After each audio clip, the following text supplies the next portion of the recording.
নমস্কার বন্ধুরা, আজ আমি আপনাদের সাথে শেয়ার করব একটা আচারের রেসিপি। তো খুবই সাধারণ জিনিস দিয়ে করব অসাধারণ একটা রেসিপি।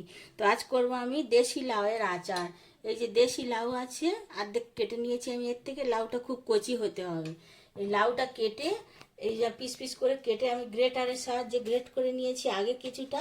তো এরকমভাবে সমস্তটাই গ্রেট করে নেব আগে। তারপরে লেবু লাগবে আমার, পাতি লেবু আছে, আর একটু আম আদা আছে, কিশমিশ খানিকটা আছে, আর চিনি তো লাগবেই, আর ফোড়নের জন্য একটু সর্ষে, একটা শুকনো লঙ্কা, আর দুটো তেজপাতা। এই দিয়ে হয়ে যাবে লাউয়ের আচার। তো প্রথমে আমি যেটা করব সেটা হলো এই লাউটাকে প্রথমে গ্রেট করে নিই। লাউটা এরকমভাবে গ্রেট করে নিতে হবে। আর এই যে লাউয়ের মাঝখানের এই ভুঁড়ি অংশটা, এটাকে আমি বাদ দিচ্ছি। এটা থাকলে আচারটা বেশি দিন থাকবে না। তো সেজন্য এগুলোকে আমি বাদ দিয়ে শুধু পিঠের অংশটা নিয়েছি। আগেও খানিকটা নিয়েছিলাম, জলে ভিজিয়ে রেখেছি। তো এবারে জল থেকে এরকমভাবে নিংড়ে নিংড়ে, একদম জল থাকলে চলবে না। আগে এগুলোকে খুব ভালো করে চিপে চিপে সমস্ত জলটা বার করে দেব। কোরানো লাউটাকে জল থেকে খুব শুকনো শুকনো করে নিগড়িয়ে তুলে নিয়েছি। আর একটা উনুনে কড়াই বসিয়ে দিয়েছি। কড়াইতে দিয়ে দেবো সামান্য, খুব সামান্য একটুখানি সর্ষের তেল। ফোড়নে দিয়ে দিচ্ছি সর্ষে, একটা শুকনো লঙ্কা, আর তেজপাতা। এর সাথে দিয়ে দিচ্ছি কিশমিশটা। সামান্য একটু নাড়াচাড়া করে দিয়ে দিচ্ছি কোরানো লাউটা।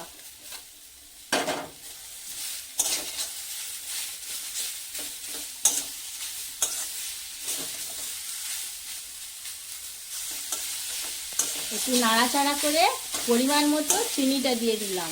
এটা একদমই জল দেবো না, চিনির রস এটাই লাউটা সিদ্ধ হবে। তবে চিনি থেকে রস বেরোনো পর্যন্ত আমি অপেক্ষা করব। চিনি আর লাউটা একদম মেল্ট হয়ে গেছে। এবার দিয়ে দিচ্ছি খুব সামান্য একটু হলুদ কালারের জন্য, আর দিয়ে দিচ্ছি পাতিলেবু থেকে রস বের করে নিয়েছি, পাতিলেবুর রসটা। দিয়ে দেবো আমি আম আদা একটা গ্রেটারের সাহায্যে, নামাবার ঠিক আগে একটুখানি গ্রেট করে দিয়ে দেবো আম আদাটা দিলে আমের মতো সেন্ট হবে, আর চাটনিটাও ভালো হয়।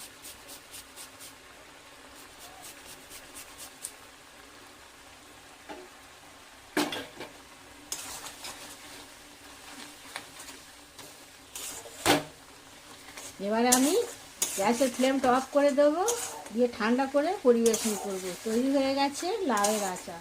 বন্ধুরা, তৈরি হয়ে গেছে সুস্বাদু লাউয়ের আচার। তো দেরি না করে, আর বাজারে কচি লাউ থাকতে থাকতে এরকমভাবে বানিয়ে খান, অনেক দিন পর্যন্ত ভালো থাকে। আর আমাকে একটা লাইক করে দেবেন।